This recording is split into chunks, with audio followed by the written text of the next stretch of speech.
Place cardboard inside cotton shopping bag. This is to prevent the paint bleeding through the fabric. Position bag horizontal with the handle facing the right. Cover right hand in Maker Fabric Pink paint. Firmly press your hand onto the cotton shopping bag. Wash your hands.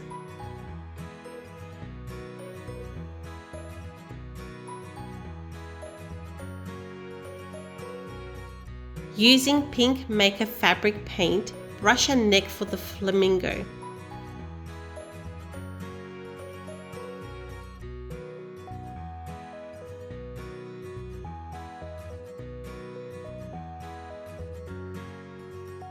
Mix yellow and red Maker Fabric paint on the palette to create an orange color. Use orange to paint a beak and legs for the flamingo.